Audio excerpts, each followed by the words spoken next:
Hello hi. Welcome back to the video series lecture.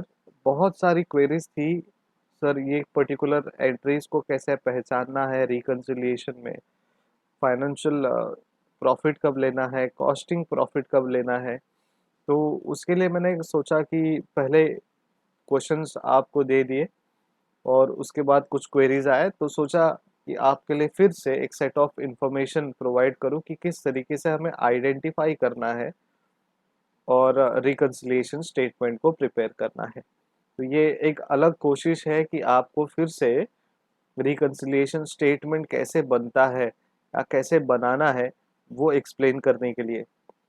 तो चलिए देखते हैं ये कोशिश कहाँ तक सक्सेसफुल होती है और किस तरीके से हम इस वीडियो के बाद अच्छा रिकंसिलिएशन स्टेटमेंट, सही रिकंसिलिएशन स्टेटमेंट बना सकते हैं।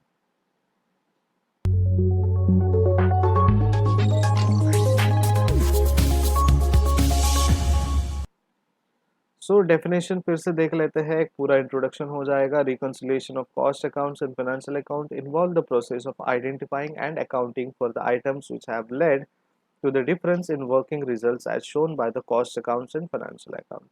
तो बेसिकली क्या है, ये डिफरेंस है। रिकंसिलिएशन को डिफरेंस से हमें मैच करना है। ठीक है, डिफरेंस है जो वर्किंग रिजल्ट है जो कॉस्ट अकाउंट ने दिखाया है और फाइनेंशियल अकाउंट ने दिखाया है। So, cost accounting is the classifying, recording, and appropriating allocation of expenditure for the determination of cost of product and services and for the presentation of suitably arranged data for purpose of control and guidance of management. So, basically, cost accounting क्या होता है उसने उन्होंने ये बताया। तो classify करता है, रिकॉर्ड करता है और एंट्रीज को अप्रोप्रिएटली एलोकेट करते हैं एक्सपेंडिचर को, और वो डिटरमाइन करते हैं कि कॉस्ट ऑफ प्रोडक्ट और सर्विस जो है वो प्रेजेंटेशन सुटेबली हुआ है और उसका डेटा जो है वो अरेंज किया है जिस हिसाब से अपना जो पर्पस है वो कंट्रोल और गाइडेंस हमें मिलता है। देन फाइनेंशियल अकाउंटिंग में कहा गया है it is connected with recording and summarising of financial transaction. ठीक है, रिकॉर्ड करते हैं और समराइज करते हैं कि फाइनेंशियल ट्रांजैक्शन क्या है और preparation of financial statement in accordance with GAAP. GAAP के अकॉर्डिंगली हम ये फाइनेंशियल स्टेटमेंट बनाते हैं। It reports on financial conditions and profitability of the business to owner. ये कंडीशंस हमें बताती है कि बिजनेस प्रॉफिटेबिलिटी कितना है बिजनेस को और बिजनेस ओनर को। अब नीड क्या है रिकंसिलिएशन की, क्यों रिकंसिलिएशन हमें बनाना है। एक, to find out the reason for the difference in profit or loss in cost और financial account दोनों में difference क्यों है वो देखना है। Ensure the mathematical accuracy and reliability of cost in order to have a cost ascertainment, cost control and to have a check on financial accounts। ठीक है, तो हमें cost control और ascertain करना है कि financial accounts कैसा है और मैथमेटिकल एक्यूरेसी है क्या वहाँ पे, कॉस्ट में हम रिलायबल रख सकते हैं in order to have cost ascertainment या नहीं। थर्ड बोला है to contribute to the standardisation of policies regarding stock valuation, depreciation and overheads. So contribute करना है एक स्टैंडर्डाइज पॉलिसी को मेंटेन करना है जब स्टॉक वैल्यू करते हैं, डेप्रिशिएट करते हैं, ओवरहेड्स चार्ज करते हैं। To facilitate coordination and promote better cooperation between the activities of financial and cost section of the accounting department. To coordinate and promotion, ये बहुत ही बेटर होना चाहिए, कोऑपरेशन होना चाहिए between the activities of financial and cost section of the accounting department. अगर इन दोनों में cooperation रहा तो ट्रांजैक्शन की एंट्रीज दोनों जगह में होगी और रिकंसिलिएशन की जरूरत नहीं पड़ेगी। To place management in better position to acquaint itself with reasons for the variation in profits, paying the way to more effective internal control। So जो भी मैनेजमेंट है बेटर पोजीशन वहाँ पे होने चाहिए, एक्वेंट होना चाहिए। ठीक है, और reasons of the variation in profit मतलब प्रॉफिट में क्यों इतना डिफरेंस है वो भी इफेक्टिवली होना चाहिए और इंटरनल कंट्रोल भी आपका बहुत इफेक्टिव होना चाहिए जिस वजह से ज़्यादा डिफरेंसेस आपके प्रॉफिट्स में, ट्रांजैक्शंस में नहीं आएंगे। Reasons for disagreement in profit, अब क्यों प्रॉफिट चेंज रहता है, डिफरेंस होता है। Item shown only in financial account, कुछ पर्टिकुलर एंट्रीज है जो सिर्फ प्योरली फाइनेंशियल अकाउंट में लिखा जाता है। Item shown only in cost account तो सिर्फ कॉस्ट अकाउंटिंग में लिखा जाता है। ठीक है, क्या क्या है? प्योरली फाइनेंशियल चार्जेस, कुछ चार्जेस ऐसे हैं जो सिर्फ फाइनेंस में चार्ज किए जाते हैं, तो कॉस्टिंग में उनकी एंट्री हम नहीं दिखाते। Appropriation of profit, profit appropriation भी फाइनेंशियल अकाउंट्स के थ्रू होता है। Writing of intangible and fictitious assets, right of करते हैं कुछ टेंजिबल और fictitious asset. Purely financial income, कुछ ऐसा है जो प्योरली फाइनेंशियल इनकम है, तो वो सिर्फ और सिर्फ फाइनेंशियल अकाउंट में शो किया गया है। Items shown only in cost accounts, over and under absorption of overheads. जब हम ये over and under absorption of overheads देखते हैं तो समझ में आना चाहिए कि हाँ, ये तो कॉस्ट अकाउंटिंग का एंट्री है। Difference basis of stock valuation, stock valuation का अलग अलग बेसिस है, अलग अलग मेथड्स है, इस वजह से वो कॉस्ट अकाउंटिंग में हम लेते हैं। Different methods of charging depreciation, depreciation charge करने का भी एक अलग तरीका, और डेप्रिसिएशन हम कॉस्ट अकाउंटिंग में चार्ज करते हैं। Abnormal gain and abnormal losses, basically जो भी है वो हमें उस हिसाब से कॉस्ट अकाउंटिंग में लेना है। अब ये है बहुत इंपॉर्टेंट चीज, reconciliation of costing and financial profit can be attempted. ठीक है, सो रिकंसिलिएशन ऑफ कॉस्टिंग और फाइनेंशियल प्रॉफिट कैसे अटेम्प्ट करेंगे? एक, by preparing a reconciliation statement. Second, by preparation of memorandum reconciliation statement. हमारा फोकस फिलहाल यहाँ पे होगा रिकंसिलिएशन स्टेटमेंट पे। ठीक है, so reconciliation statement, while preparing a reconciliation statement, profit shown by one set of account is taken as base profit। क्या बोला है? Profits shown by one set of account is taken as base profit। तो वो finance हो या cost हो, एक set of accounts को हम लेते हैं as a base, and items of differences are added. समझिए, आपने कॉस्ट अकाउंटिंग को बेसिस लिया, तो उस हिसाब से आपको जो डिफरेंसेस है वो ऐड करने हैं। कॉस्ट अकाउंटिंग जब प्रॉफिट लेते हैं तो कॉस्ट अकाउंटिंग के वो डिफरेंसेस है, फाइनेंशियल अकाउंटिंग के वो डिफरेंसेस है। ठीक है, उस तरी हिसाब से हमें वो ऐड और डिडक्ट करना है from it to arrive at the figure of profit shown by the other set of accounts. मतलब दूसरे सेट ऑफ अकाउंट्स का जो प्रॉफिट दिखाया गया है वहां तक हम वो अराइव कर सकते हैं। ठीक है, अब प्रोसीजर क्या है? When there is difference between the profits disclosed by cost accounts and financial accounts, following step is taken to prepare reconciliation statement। अब ये steps हमें कंसिडर करना है, फॉलो करना है जब हम रिकंसिलिएशन स्टेटमेंट बनाते हैं। सबसे पहले, ascertain various reasons of disagreement between profit disclosed by two set of books of accounts। क्या क्या रीजंस है जो आप डिसएग्री करते हो कि ये जो प्रॉफिट डिस्क्लोज किया है उसमें डिफरेंसेस है? ऑलरेडी हमें क्वेश्चन में दिया रहता है, बट फिर भी ठीक है। If profit as per cost account is taken, अगर समझिए प्रॉफिट आप एज पर कॉस्ट अकाउंटिंग लेते हैं तो ये सारे कंटेंट ऐड करने हैं और ये सारे कंटेंट डिडक्ट करने हैं। ठीक है, सबसे पहले चीज याद कीजिए, अगर देखिए प्रॉफिट लेना किस हिसाब से है यहाँ पे उन्होंने कुछ बताया नहीं है, लेकिन उन्होंने ये बताया है कि अगर आप कॉस्ट प्रॉफिट लेते हो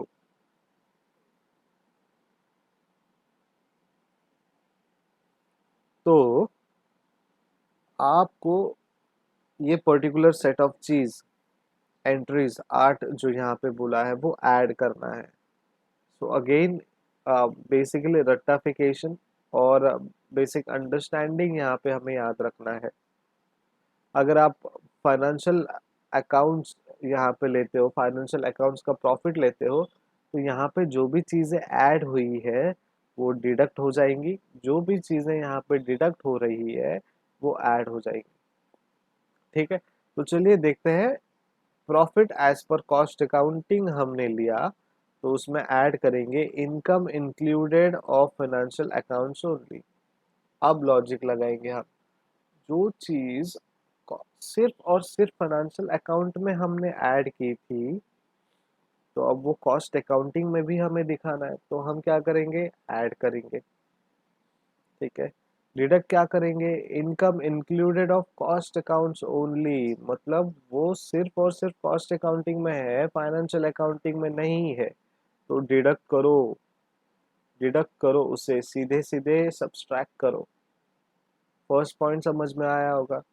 देखिए फिर से मैं बता रहा हूँ, कॉस्ट अकाउंटिंग हमने प्रॉफिट लिया, उन्होंने बेसिस नहीं बताया कि कॉस्ट अकाउंटिंग क्यों लिया है और फाइनेंशियल अकाउंटिंग क्यों लिया है। उन्होंने सिर्फ इतना बताया, लॉजिक दिया है उन्होंने, और एक पर्टिकुलर टेबल न्यूमेरिकल फॉर्म में हमें दिया है कि अगर आप कॉस्ट अकाउंटिंग लेते हो और उसमें जो भी इनकम आता है सिर्फ और सिर्फ फाइनेंशियल अकाउंटिंग में मेंशन किया है। ठीक है, कुछ एंट्रीज हमने देखे थे, जो भी इनकम है mentioned only in financial account, cost accounting के बेसिस में ले रहे हो तो ऐड कर दो, और आने वाले जितने भी सम आप सॉल्व करोगे तो कॉस्ट अकाउंटिंग प्रॉफिट लीजिए, और उसमें ये फाइनेंशियल अकाउंट्स ओनली का जितना भी इनकम है ऐड कीजिए। अगर फाइनेंशियल ले रहे हो तो इन्हें डिडक्ट कीजिए, राइट। तो देखिए, कॉस्ट अकाउंटिंग प्रॉफिट है, सिर्फ फाइनेंशियल अकाउंट में नो मेंशन किया है, तो कॉस्ट में भी दिखाना ज़रूरी है, इसलिए हम उसको ऐड करेंगे कॉस्ट अकाउंटिंग। अगर income included of cost accounting only है, फाइनेंशियल अकाउंट में नहीं है और हम वहाँ पे कुछ चेंज नहीं कर सकते, तो कॉस्ट में से वो रिड्यूस करना है, हमें डिडक्ट करना है। ठीक है। Next, expenditure included of cost accounts only. क्या दिया है, देखिए इनकम सिर्फ फाइनेंशियल अकाउंट्स ओनली, तो ऐड किया है हमने। अब उसका ऑपोजिट क्या है इनकम का, एक्सपेंडिचर, तो एक्सपेंडिचर किसका होगा, कॉस्ट अकाउंट ओनली। सिर्फ कॉस्ट अकाउंटिंग में हमने एक्सपेंडिचर दिखाया है, तो वो हमें ऐड करना है, फाइनेंशियल अकाउंट्स का नहीं करना है। ठीक है। अब डिडक्ट क्या करना है, अगर कोई एक्सपेंडिचर फाइनेंशियल अकाउंट्स में हुआ है तो वो हमने लिखा नहीं है कॉस्ट अकाउंटिंग में, तो वो डिडक्ट कर दीजिएगा। ठीक है। सिर्फ कॉस्ट अकाउंट, अब वो नीचे एडजस्टमेंट आते हैं और आप बोलते हो सर ऑलरेडी ये तो इंक्लूडेड है ना कॉस्ट अकाउंटिंग में, नहीं, उन्होंने हमें एडजस्टमेंट दिया है, और वो एडजस्टमेंट जो है हमें यहाँ पे इस रिकंसिलिएशन स्टेटमेंट में ऐड और लेस करके फाइनल अमाउंट दिखाना है, जो ऑलरेडी उनके पास उन्होंने हमें बताया है। तो अब ये कॉस्ट अकाउंटिंग के हिसाब से हम बना रहे हैं और हमें फाइनल आंसर मिलता है as per financial account, right. तो ध्यान दीजिएगा, दो चीज पढ़ी, income included in financial accounts add करना है, कॉस्ट अकाउंटिंग में सिर्फ किया है तो लेस करेंगे, डिडक्ट करेंगे, और एक्सपेंडिचर जो कॉस्ट अकाउंटिंग में हुआ है वो ऐड करेंगे, और फाइनेंशियल अकाउंटिंग में जो हुआ है वो लेस करेंगे। ठीक है, ध्यान कहाँ पे देना है, only financial account, cost account, income, expenditure, ये तीन चार वर्ड्स पे ध्यान देना है। अब एक और चीज, amount of excess expenditure in cost account compare to entries in financial account, यानी ओवर एब्जॉर्प्शन हुआ है। ठीक है, कॉस्ट अकाउंटिंग में उसका जो अमाउंट है वो एक्सेस एक्सपेंडिचर हुआ है, जहाँ पे फाइनेंशियल अकाउंट में कम। समझिए फाइनेंशियल अकाउंट में 1000 रुपया हुआ है, कॉस्ट अकाउंटिंग में 1500, तो 500 का एक्सेस है, तो वो ऐड करेंगे। Amount of excess income in cost account compare to entries in financial accounts. हाँ, यहाँ पे थोड़ा चेंज हो सकता है ये।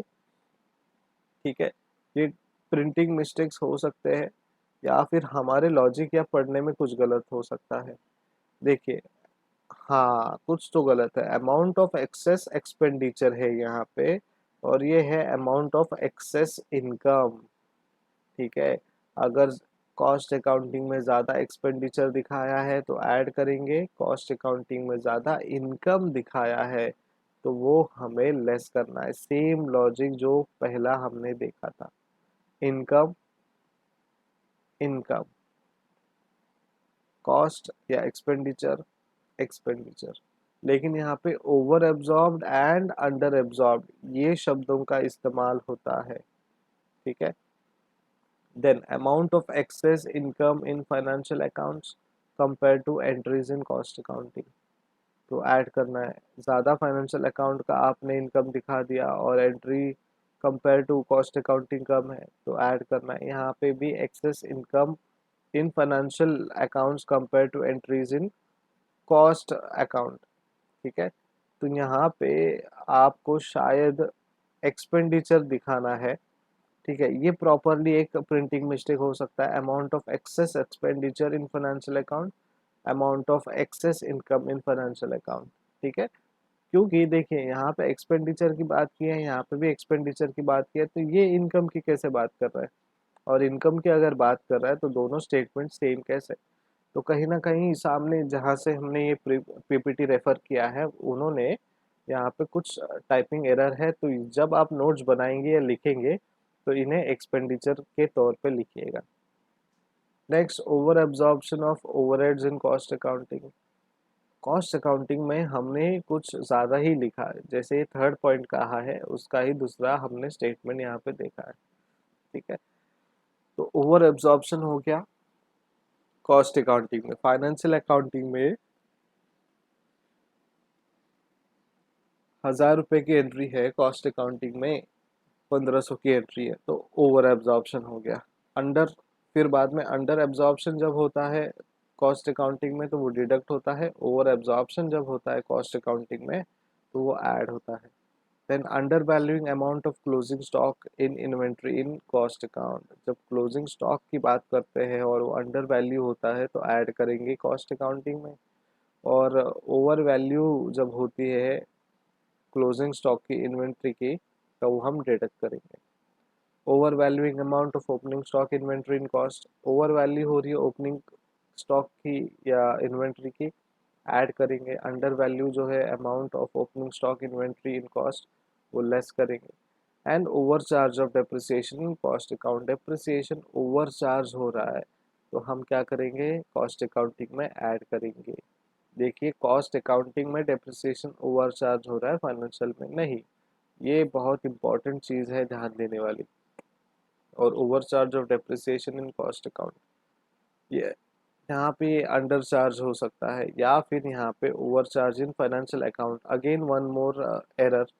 ठीक है, अगर फाइनेंशियल अकाउंट्स में ओवर चार्ज है तो डिडक्ट करेंगे, अगर डिप्रिसिएशन में कॉस्ट में ओवर चार्ज है तो ऐड करेंगे।